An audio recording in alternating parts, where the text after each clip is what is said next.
எல்லாருக்குமே எல்லாமே கிடைக்கணும்.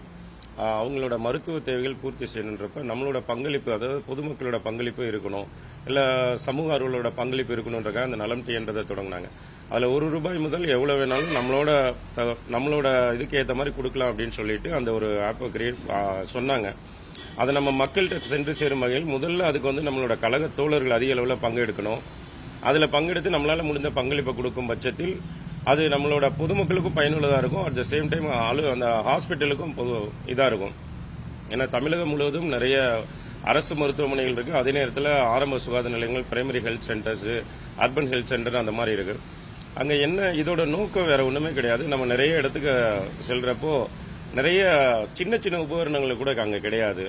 ஒரு ஃபார் எக்ஸாம்பிள் ஒரு சின்ன ஃப்ரீசர் இல்லை, ஒரு டாய்லெட் இஷ்யூ இருக்கு, ஒரு வாட்டர் கனெக்ஷன், இந்த இதுக்கெல்லாம் அவங்க செலவு பண்ணுறதுக்காக ஒரு வெயிட் பண்ண வேண்டிய தேவை இருக்காதுன்னு பட்சத்தில் இப்போ நம்ம அளிக்கிற ஒவ்வொரு பணமும் அந்தந்த பகுதி சார்ந்த பிரைமரி ஹெல்த் சென்டருக்கோ இல்லை அர்பன் ஹெல்த் சென்டருக்கோ போய் சேரப்போ அவங்க அதில் ஏன்னா நம்மளோட ஆப்லேயே வந்து எதுக்கெல்லாம் தேவை அப்படின்னு சொல்லி அதிலே மென்ஷன் பண்ணியிருக்காங்க.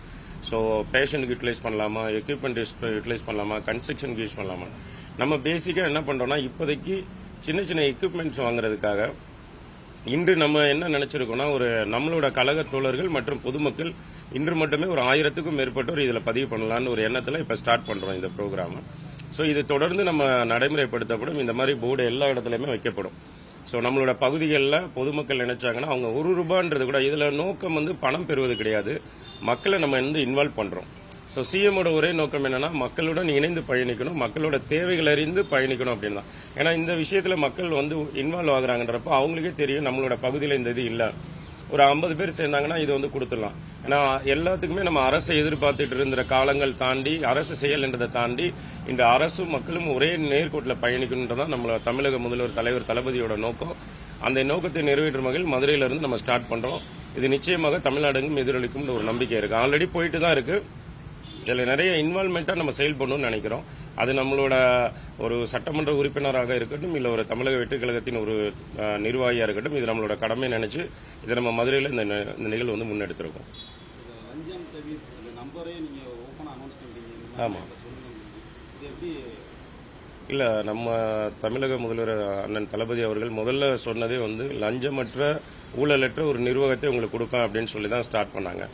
அது இன்று ஊடக நண்பர்கள் உங்களுக்கு தெரியும், பொதுமக்களுமே இன்று அதை வந்து உணர்றாங்க.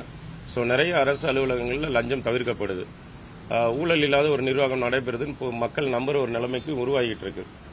அதை நம்ம இன்னும் நடைமுறைப்பட, ஏன்னா இப்போ வந்து உடனே 100% நடக்கலைன்னா கிடையாது, அங்கொன்றும் இங்கொன்றுமா சில விஷயங்கள் நடக்குது. நம்மளை பொறுத்தளவுக்கு என்ன நினைக்கிறோம்னா நம்ம நேர்மையாக தலைவர் என்ன சொல்றாரோ அந்த வழியில தான் பயணிக்கின்றதுல ரொம்ப உறுதியாக இருக்கும்.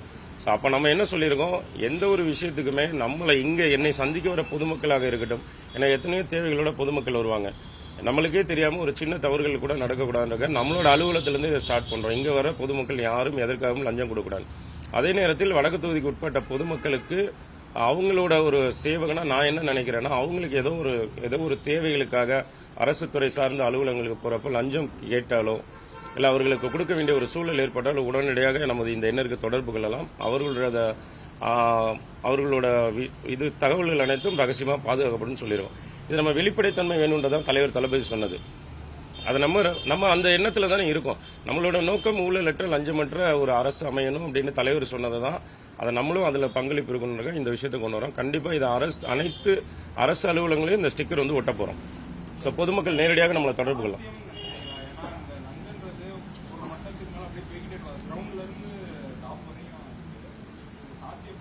நிச்சயமாக சாத்தியப்படும். ஏன்னா இது வந்து அதாவது உங்கள் வீட்டு பிள்ளை, உங்களோட அண்ணன், உங்களோட தம்பி, மாண்புமிகு தமிழக முதல்வர் ஜோசப் விஜயோட ஆட்சி, அப்படிப்பட்ட ஒரு தலைவனோட ஆட்சியில் நிச்சயமாக இது சாத்தியப்படும். அதற்கான முன்னெடுப்புகளை தொடர்ந்து நாங்கள் முன்னெடுப்போம்.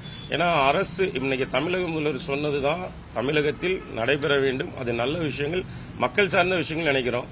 எதனால் அது சாத்தியப்படாது, மக்களும் தமிழக முதல்வரும் இன்னைக்கு ஒன்றிணைஞ்சிருக்கோம். அதோடு இணைந்து அரசு அலுவலர்களும் ஒன்றிணைந்தார்களா. ஏன்னா இன்று உண்மையை சொன்னால் இன்று அரசு அலுவலர்கள் நிறைய பேர் இளைஞர்கள் தான். ஸோ அவங்க எல்லாருக்குமே இந்த நோக்கம் இருக்கு, தலைவர் தளபதி சொல்றத, தமிழக முதல்வர் சொல்றதை இம்ப்ளிமெண்ட் பண்ணுன்ட்டு. ஸோ இது சாத்தியப்படுமான 100% சாத்தியப்படும் ஒரு நம்பிக்கை இருக்கு. இன்றைக்கு எல்லாருமே நம்ம அதற்கான முயற்சி தானே எடுக்கிறோம். நிச்சயமாக சாத்தியப்படும் ஒரு நம்பிக்கை இருக்கு. அக்டோபர் வந்து மழை காலம் அதிகமாக இருக்கும்போது ஏற்கனவே செல்லூர் தான் அதிகமாக அதில் அஃபெக்ட் ஆகுதுன்னு சொல்லி இருந்துச்சு. ஓகே.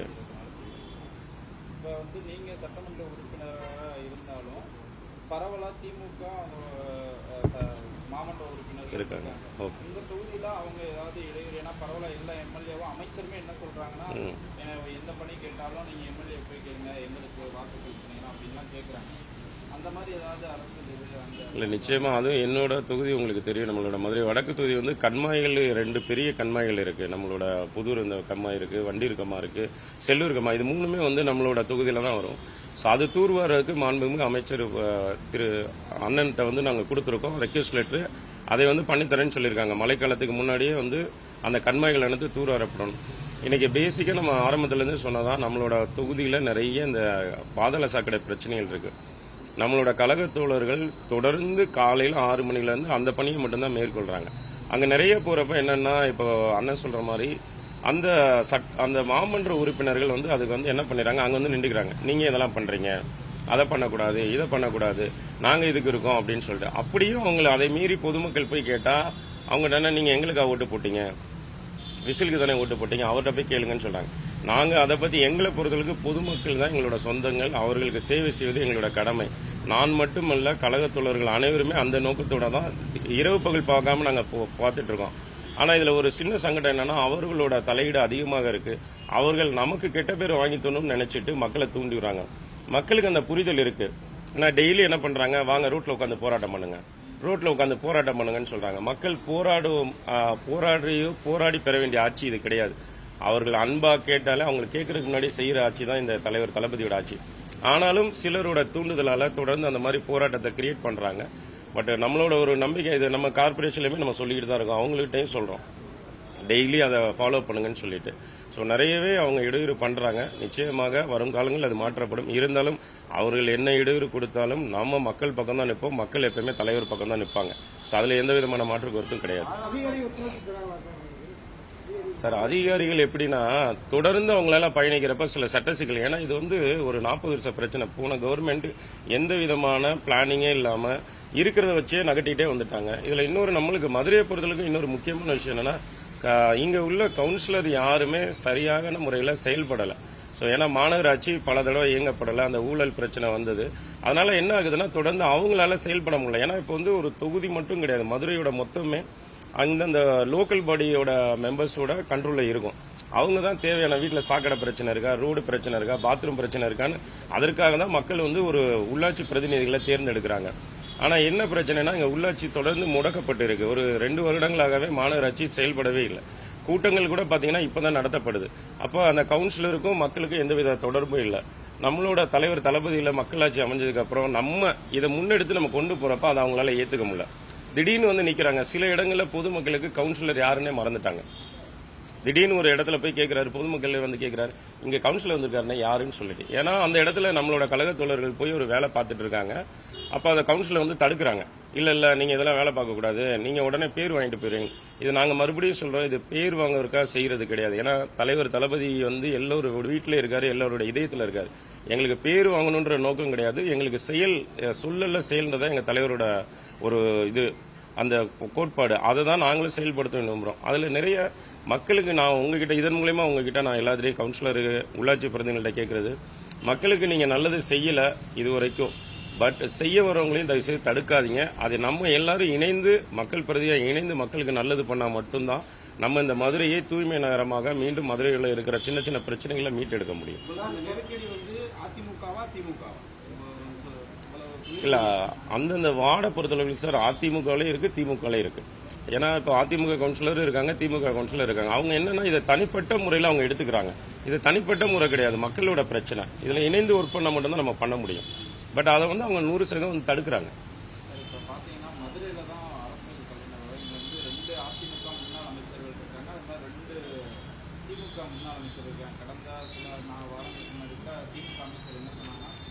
நாங்கள் மதுரைக்கு இவ்வளோ செஞ்சுருக்கிறோம், இவங்க வந்துட்டு இன்னும் என்ன செய்ய போகிறோன்னே சொல்லலை, வெறும் குற்றச்சாட்டாக தான் சொல்கிறாங்க எங்க அப்படின்னு சொல்லி மூர்த்தி சொல்கிறாரு. பிடிஆர் அவங்க பேசலை.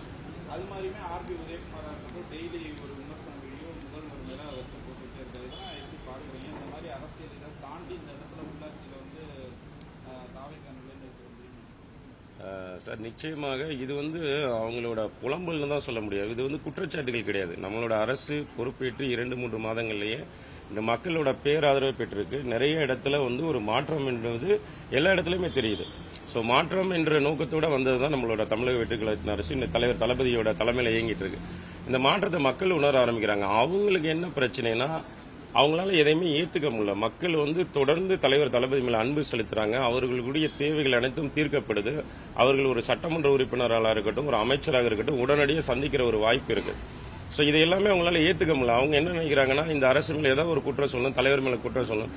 இன்னைக்கு அவங்க இதுக்கு பேர் குற்றம்ன்றதை விட இதுக்கு பேர் புலம்பல் தான் சொல்ல முடியும். ஏன்னா இதுக்கப்புறம் தான் சட்டமன்றம் கூடுது, பட்ஜெட் அறிவிக்கிறாங்க. அதில் 100% நாங்கள் ஆணித்தரமாக சொல்றோம், மதுரைக்குரிய அனைத்து திட்டங்களையும் தலைவர் தளபதி அவர்கள் எங்களோட தமிழக முதல்வர் செயல்படுத்தார் நம்பிக்கை இருக்கு.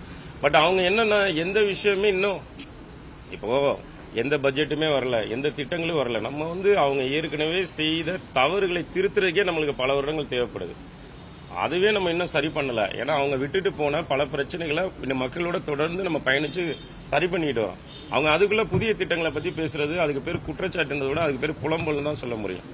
ஏன்னா எதுவுமே இல்லைன்றப்ப அவங்க ஒரு விஷயம் சார், எப்பயுமே இனி வருங்கால அரசியல் தலைவர் தளபதி இல்லாம 100%, 1000% இருக்காது. அதனால தொடர்ந்து அவங்க தளபதியை பத்தி ஏதாவது ஒன்று சொல்லிக்கிட்டே தான் இருப்பாங்க. அதற்கு எப்பயுமே தளபதி சைலண்டா தான் பண்ணுவாங்க. சொல்லல செயல்னது எங்களோட செயல் மூலமா அது பதில் இருந்துட்டே இருக்கும்.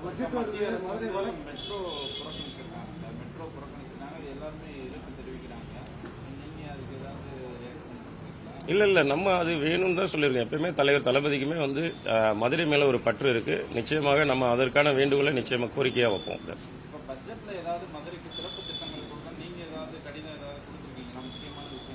நான் ஒரு 400 கோடி ரூபாய்க்கு மேல ஒரு வேண்டுகோள் வச்சிருக்கேன். ஸோ நம்மளோட தொகுதி சார்ந்து இங்க நிறைய திட்டங்கள் தேவைப்படுது. ஒரு புதிய கல்லூரியாக இருக்கட்டும், ஒரு அரசு ஆண்பால் 2 பேருமே இருக்கிற கோயட் காலேஜ் கேட்டிருக்கோம். நிறைய விஷயங்கள் கேட்டிருக்கோம். முக்கியமா இந்த சாக்கடை பிரச்சனை, பாதாள சாக்கடை பிரச்சனைக்காக ஒரு 200 கோடி பம்பிங் ஸ்டேஷன் அந்த மாதிரி ஒதுக்க சொல்லி அது கேட்டிருக்கோம். ஸோ நிறைய திட்டங்கள் இருக்கு. அது வெளியே ஏன்னா தலைமைக்கு அதை அந்தந்த துறை சார்ந்த அமைச்சர்கள்ட்ட வேண்டுகோள் வச்சிருக்கோம். அரசு மருத்துவமனைக்கு ஒரு சில திட்டங்கள் கேட்டிருக்கோம்.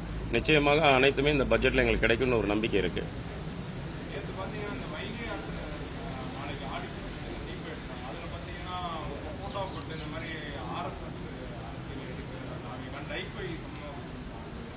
இல்ல நம்ம ஒரு மக்கள் பிரதிநிதி, அனைவருக்கும் பொதுவானவங்க. அப்போ நம்மள சமூக ஆர்வலர்கள் சரி, மாற்றுக் கட்சியினர் சரி நிறைய பேர் சந்திப்பாங்க. அது அவங்க பேர் போடுறதுன்றது அவங்களோட விருப்பம். அதுல அந்த நிகழ்வுகளில் நம்ம கலந்துக்கிறோமான்றது தான் முக்கியம். நம்ம தலைமையோட அனுமதி இல்லாமல் எந்த ஒரு நிகழ்வுகளையும் நம்ம கலந்துக்க மாட்டோம். பொதுமக்கள் சார்ந்த நிகழ்வுகளை தான் அதிகபட்சம் கலந்துக்கிற சொல்லியிருக்காங்க. ஸோ நிறைய கான்ட்ரவர்சியில் எந்த நிகழ்வுகளையும் நிச்சயமாக தமிழக வெற்றிக்கழகம் இல்ல அது தலைமையிட்ட அனுமதி வாங்கி தான் இந்த விஷயம் பண்ணுவோம். தலைமையிட்ட சொல்லியிருக்கோம், அவங்க அனுமதி கொடுத்தா மட்டும்தான் கலந்துக்கும். ஏன்னா பொது நிகழ்வுகள் அப்படின்றது ஒரு சார்ந்து போகுதுன்னா அது மக்களுக்கு எதிரானதோ இல்ல ஒரு அரசியல் கட்சி சார்ந்தோ நிச்சயமாக ஒரு சட்டமன்ற உறுப்பினர் முறையில் நம்ம நிச்சயமா கலந்துக்க மாட்டோம். உள்ளாட்சி தேர்தல் 100 வார்டு இருக்கு. எந்த கட்சிக்கு 0 பதில் கிடைக்கும்? 100 வார்டு மதுரையில் உள்ளாட்சி தேர்தல் எல்லா பேரும் களம் காணுவாங்க. அதிமுக, திமுக, எல்லா பேரும். இதில் யாருக்கு 0 சந்திப்பு? முழு வெற்றி யாருக்கு இருக்குன்னு நினைக்கிறேன்? முழு வெற்றி தமிழக வெற்றி கழகத்துக்கு தான் இருக்கும், தலைவர் தளபதிக்கு தான் இருக்கும். 2 கட்சியுமே 0 தான் பரிசீலிக்கப்படும். ஏன்னா இது இன்று நேற்றல்ல, மக்கள் பட்ட 50 வருட கஷ்டத்தோட விளைவு தான் இன்று ஒரு நல்ல ஒரு மக்களாட்சி அமைஞ்சிருக்கு. இந்த மக்களாட்சி உள்ளாட்சியிலையும் தொடரணும். அதாவது உள்ளாட்சியிலையும் நல்லாட்சி தொடரணும். அது தமிழக வெற்றிக்கழக தலைவர் தளபதியோட தலைமையில தான் தொடரும். 100 வார்டுலையுமே 100% தமிழக வெற்றிக்கழகத்தோட தலைவர் தளபதி யாரை கை நீட்டுறோ அவங்க தான் வெற்றி தருவாங்க.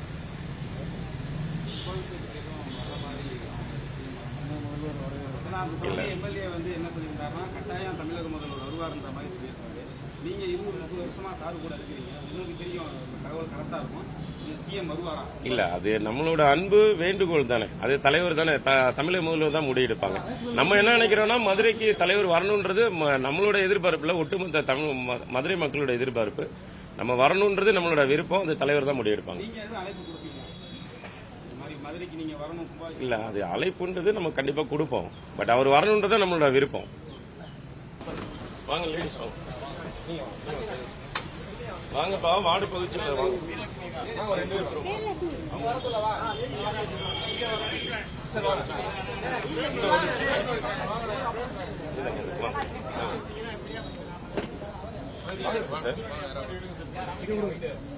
இந்த வார்டு கவுன்சிலர் பின்னாடி வாங்க.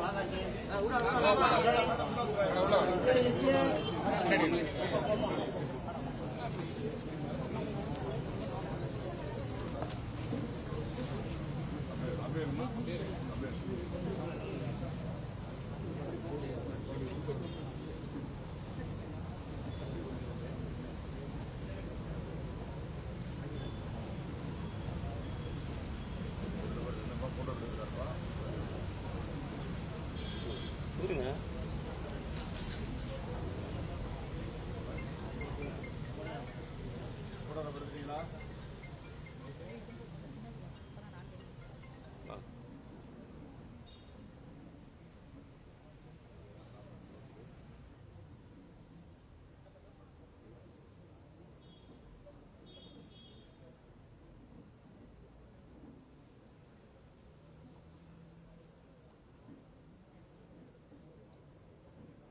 ஓகேவா? Thank you sir. தேங்க்யூ. ரொம்ப நன்றி. தேங்க்யூ.